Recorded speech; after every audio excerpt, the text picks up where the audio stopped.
And welcome to another live coaching. It's December 21st. The year is almost over.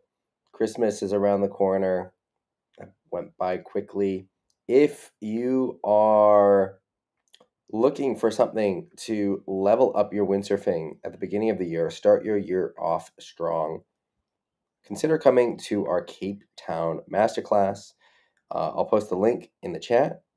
It's going to be from the 24th of January to the 30th, and Cape Town is one of the best places in the world to improve your windsurfing. It's also, I think, the best windsurfing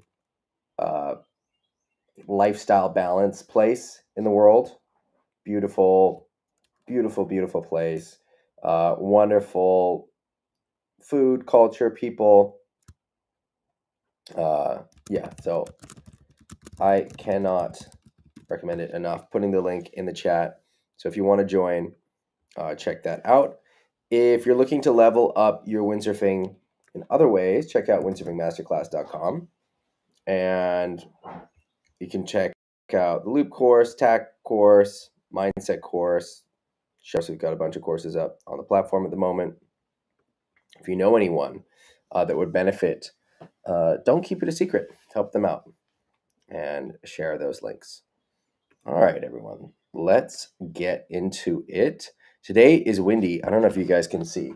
If I show the ocean behind me, can't see the whitecaps in that picture, but it is windy today, and I've been out of the water. I had a little injury, and today I'm back in the water, so I am excited for that. Jorg is in the chat. Hope to get on the water. Nice. Kevin as well. 3 sessions this week. All right. Awesome.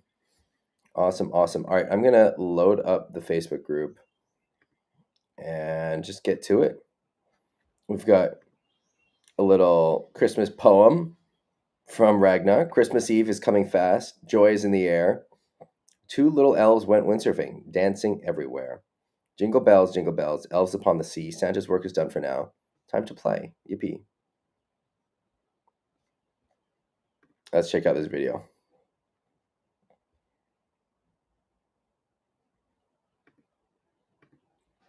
Some windsurfing Santas in Sweden.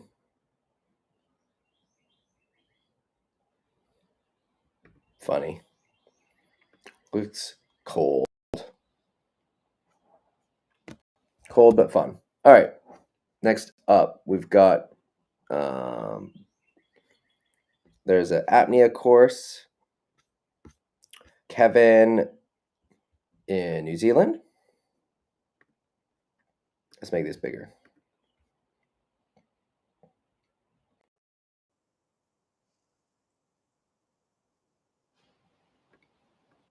All right.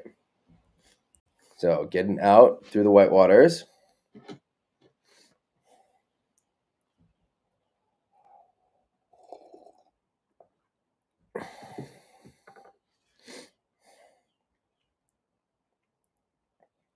Fun waves, not too wild.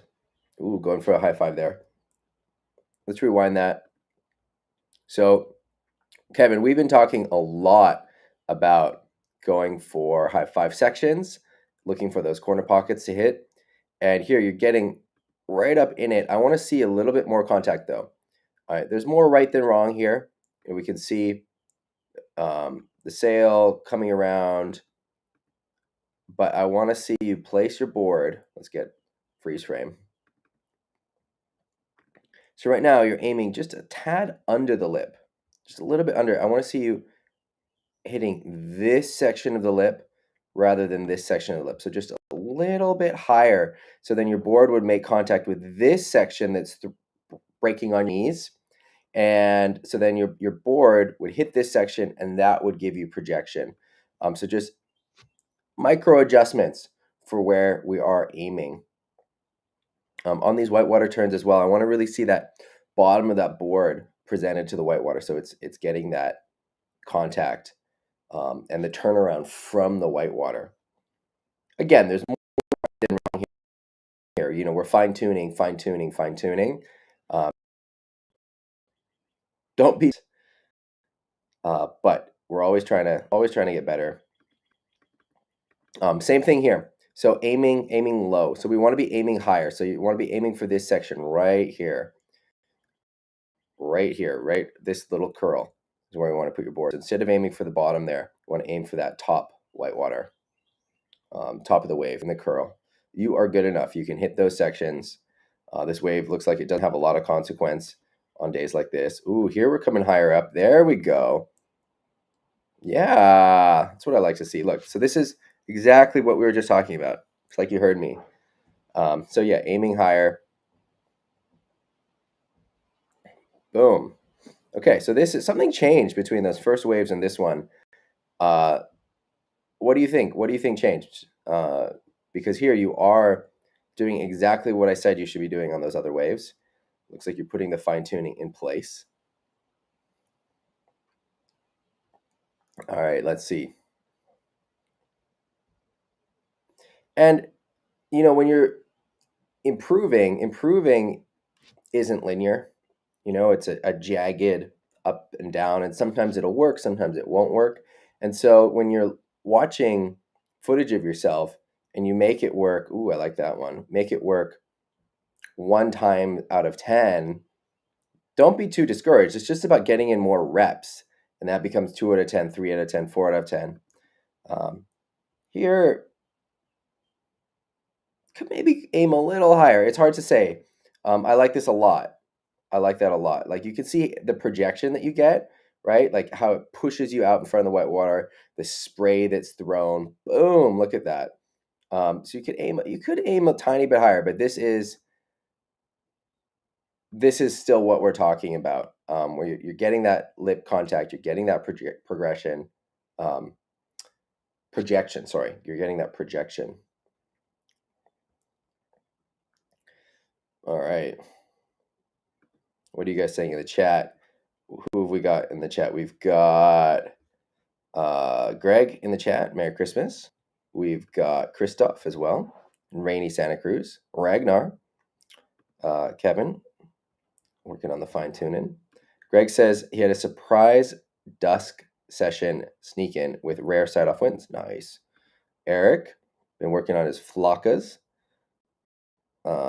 Kevin says his bottom turns got better. Yeah, for sure. 100%. And those top turns too. I mean, the bottom turn is really the window to the wave riding soul, but top turns are improving not just because the bottom turns are improving as well. You're really getting the aiming and the board placement in the right spot, and the bottom turns help with that for sure. But yeah, looking solid, looking solid. So I would say my main tips are working on just that aim. So making sure that you're hitting higher up and really presenting the bottom of the board to the white waters. All right, we got a couple questions. So first up, Andre has a question about the Ezzy wave. And so we have a full range of wave sails, but we added the Zorro. Is the Zorro a special sail for offshore conditions, or can it be used in flat water waves up to 2 meters? He uses the wave for small middle waves and the Zeta for low wind, small waves, flat water, and the Taka down the line conditions. So, okay, so if you're an Ezzy sailor and you're looking at our sail lines, what do you what is the overview picture? If you don't know what to get, the Ezzy wave is for you. The Ezzy wave is the right sail for 95% of windsurfers. The Taka, which Andre mentions, is not something I would recommend to anyone unless they already love the Taka. The Taka is a 3.5 batten sail. It has some really cool features. It has some great luffing features that makes it really good for down the line wave riding, but it's a more technical sail. And when that sail was developed in our range, the main 4 batten sail didn't have the maneuverability that the current 4 batten sail has. And so the advantages of the Taka were greater in the past. And so now we still make it because it has a diehard following. There are people who absolutely love it, but it's not a sail that I would recommend really anyone to get. Like the Ezzy Wave is going to be a better sail for 95% of people. So the people that already love the Taka, then those niche aspects of the Taka that they really like uh, are not going to be there in the Ezzy Wave, and then that sail is for them. But if you're not already a Taka fan, skip it. The Zeta is a 5 batten, more like power wave sail. A lot of like get up and go, locked in power, easy to get going, and similarly to what I just said about the Taka. When we developed the Zeta, we had the Elite. It was the Ezzy Elite, and it had a vinyl window, which did some things that we really liked in the sail, gave it a certain soft feeling. And since then, with the Ezzy Wave, we've transitioned to, we got rid of that vinyl window. The sail has more of that get up and go quality. It still doesn't have that locked in feeling that the Zeta has. But again, the advantages of the Zeta over the Elite in the past made it so that there was a clearer distinction for people. Whereas now, because the Ezzy Wave has that really good get up and go planing quality, for 95% of people, the Ezzy Wave is going to be the right sail. The Zeta is good. It's almost like, I don't want to say it's like a mini free ride sail, but it has more of those like free ride qualities, and it has a very good locked in power. I love sailing the Zeta. It's a super comfortable sail. But the trade-off, because we're always dealing with trade-offs in design, right? And the trade-off with the Zeta is it's locked in, great for blasting, great power delivery. And I like that in the waves, but it's not as maneuverable. It's not as maneuverable. So the Ezzy Wave is this sweet spot where it's the sail that I recommend to 95% of windsurfers. If you really know that you want the Taka because you love the Taka, then get the Taka. That's why we make it. We make it for people who love the Taka. If you want something that is locked in, um, has that like really power wave feeling, then the Zeta is for you. Okay, now that brings us to the Zorro. The Zorro is a new sail line, and it's really exciting. It's an experiment. It's the first time in Ezzy history that we're working with another designer. So it was designed by my dad, David Ezzy, and also Jose from Flight Sales in Tenerife. And so it was a collaboration design. And so they've been working together on different projects in the past, like the Ezzy Wing project, some of the other projects. They have some other projects that they work on. And so it's a way to bring in a different sail design philosophy. And so if you look at, for example, the Zorro next to the Ezzy Wave, they have a very different outline. They have a very different approach to the shaping.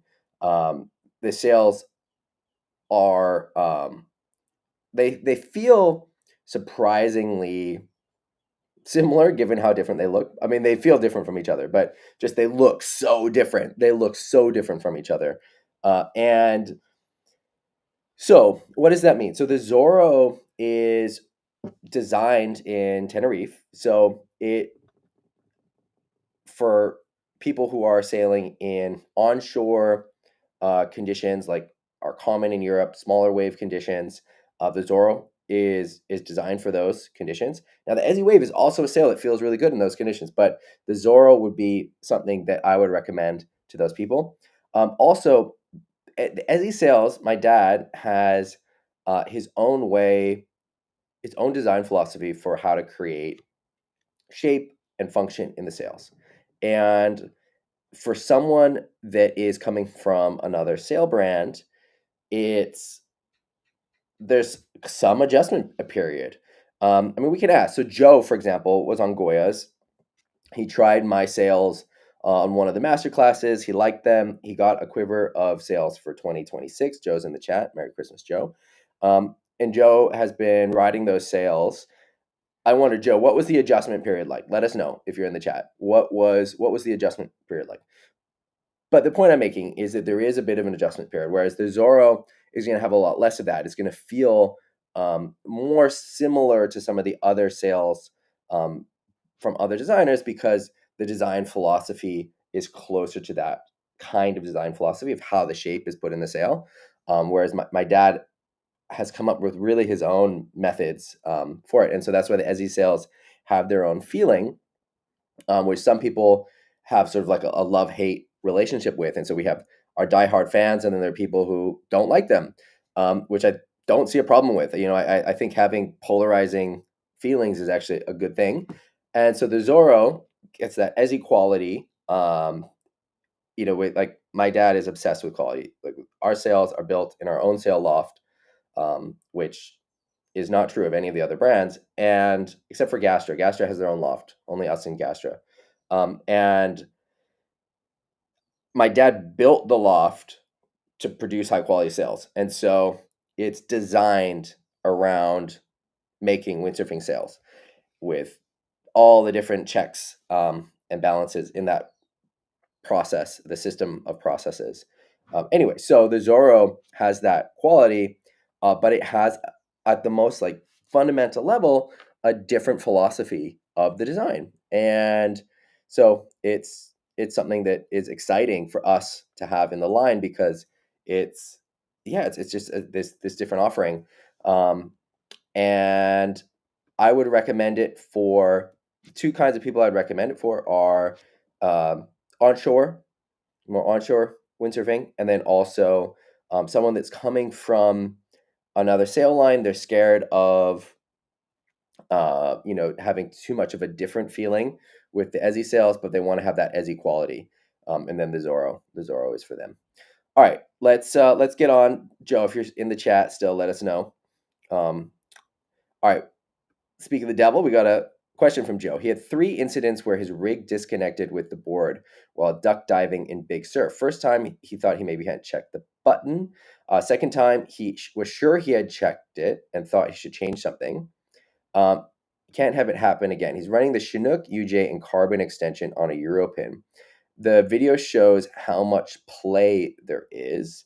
The metal seat inside doesn't look too worn. So is the amount of play okay? Can I change the whole bottom of the extension? I have some old bent aluminum extensions. We're going to watch the video. Greg says that does not look right.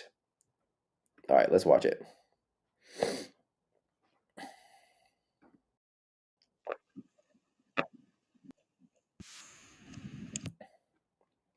Yeah, that does look like it has a lot of play.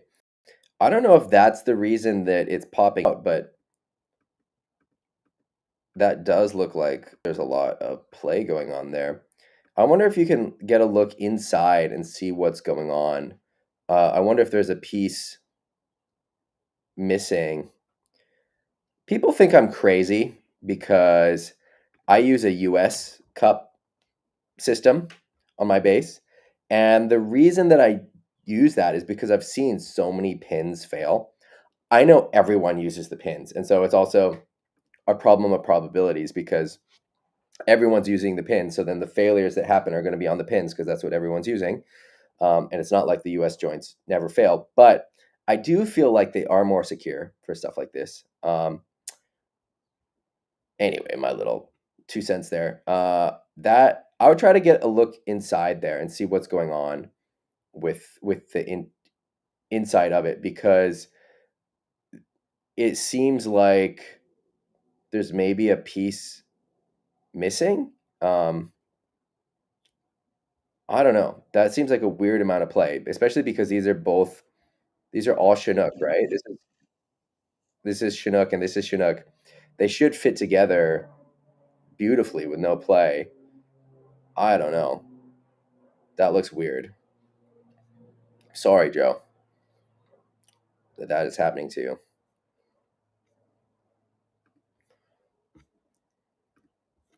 All right. Meanwhile, Joe says that he's adjusting to the new sails. Uh, more attention is required for the rigging and tuning. but a bigger wind range. Fuller sail, so he's riding a little bit smaller than he used to. Cool. All right, let's keep going here. Nick. Been a while, Nick, since we've seen your posts and footage in here. Good to see you. All right, so cross shore with 4 O's and 5 O's. Okay. Some fun wave conditions. All right. Nice power in the cutbacks. All right, let's watch another one. I've got some comments, but we're going to save them. Okay. I might not be able to hold my tongue long enough. So we want to aim for hitting those whitewaters. You don't want to do the turn in front of the whitewater. You want the lip of the wave, the power of the wave, the whitewater part of the wave to do the turn for you. And so here you're doing the turn, you're muscling the turn under the wave. We want to hit that section so that it puts the power into your board and does the turn for you, the redirect for you. All right. Next one.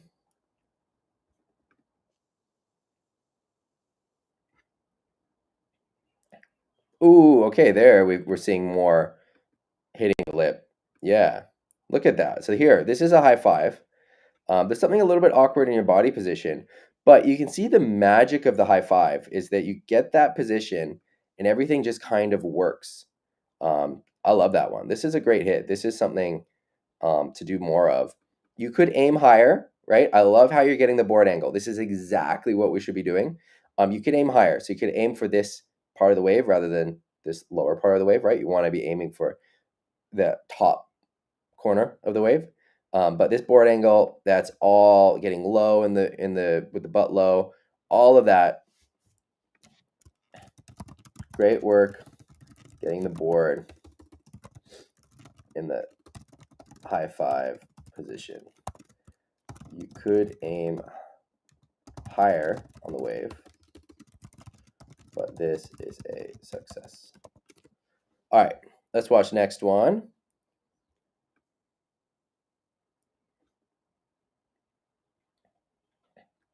All right, a little bit different angle here. We don't see what's happening down the line.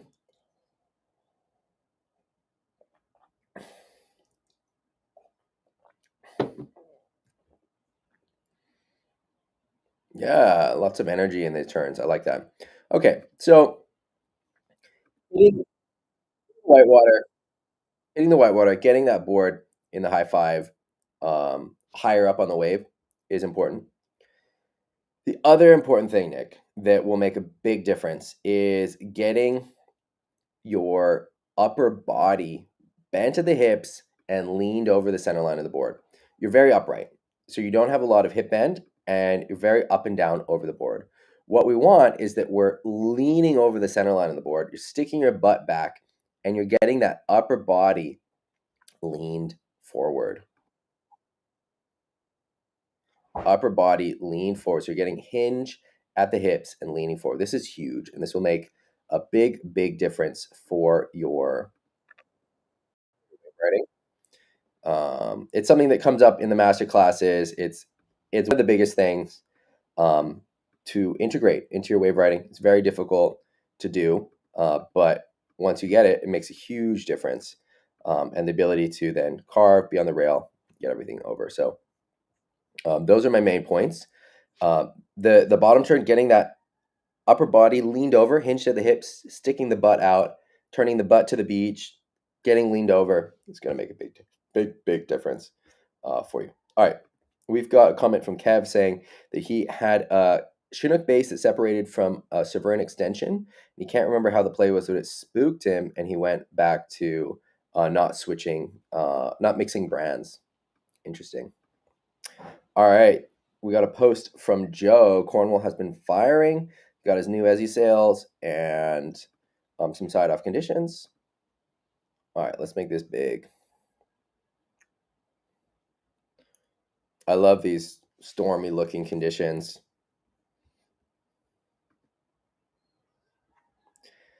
we got that and be straighter bottom turn. Yeah, and then the video that we are watching before from Nick, probably, but and maybe that's helpful. I mean, so you want to think about pushing the sail away from you, is I think the most helpful, and that can help with leaning over the body. This is beautiful, um, Joe. I really like how this looks. You're going on the rail. So Joe is an alumni of our in-person masterclasses. He's done 3 so far, and you can really see the work paying off. A lot of what we're working on in the in-person master classes is the bottom turn, and placement and timing. And this exactly right here is that work paying off. Um, just a little reminder that if you want to apply for the Cape Town Masterclass, there's still a couple spots left. The other masterclasses throughout the year are filling up. We'll probably do one in the summer, like August. So look out for that. If you submitted your opinion in the "Where do you want to go" survey, you'll get first dibs. So if you haven't done that, I do recommend filling it out. But yeah, Joe, I really see the work that we've been doing in the master classes paying off. Wow, look at that. Um, yeah, I know that you always want to be doing better, but I see a lot more wins here than losses. This looks great. Look at this. So something to work on, one thing. I mean, you're getting speed, you're staying high on the wave, you're really going for this critical section rather than getting distracted with trying to go with a long wave. The 2 things I want to see are more hip bend. So you are leaning forward, but there still is quite a lot of upright upper body.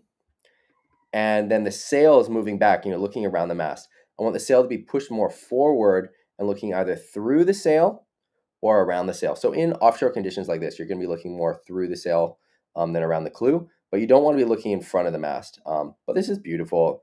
This is all in the right direction, all in the right direction. So those 2 things will help you. So not dragging the sail back in the bottom turn, and then also getting more hip hinge, getting the upper body over. Yeah, looks good. All right, Adam has a question about getting the Gem Hall Winter to Wave Sailor DVD. I tagged Gem. Gem is in our group, and maybe he has some to sell. It's also a reminder to me to make a wave sailing course. So that's something that's on my list. Rasmus has a question about carbon wave booms. I've been using Chinook booms for the last decade, and I'm happy with them. Doesn't mean they're the only option on the market. There are a lot of other good carbon booms out there, and it seems like we've got some good comments from people. You guys who are using a lot of different brands are going to have more opinions than I have. Basically, you want to make sure that the boom is stiff and comfortable for you. So different people are going to want different grips. I've moved to a skinny grip boom, and I like it a lot. At first, I didn't. When I first tried the skinny grip booms, I thought they were kind of weak. I was worried they were going to break, but I've been using them now for years, and I love them. So, yeah, sounds like Rasmus is also on a skinny grip boom.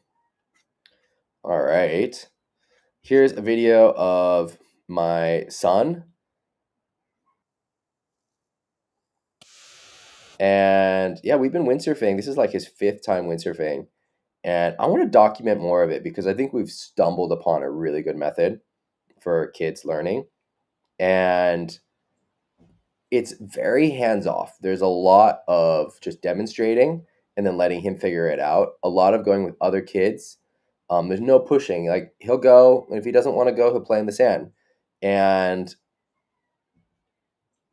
we're also working on some like freestyle stuff. Like I don't have it in this video, but we're doing some like heli tack things, some upwind 360s, so that he gets comfortable with the sail, but sometimes you get backwinded when you're learning because you don't really realize where the wind is, or you have some weird um, things going on. And so we're learning how from like day one how to deal with the sail backwinded.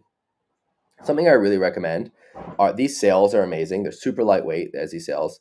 If you want to get Ezzy Kids sails or any Ezzy gear, let me know. I can help make that happen wherever you are in the world.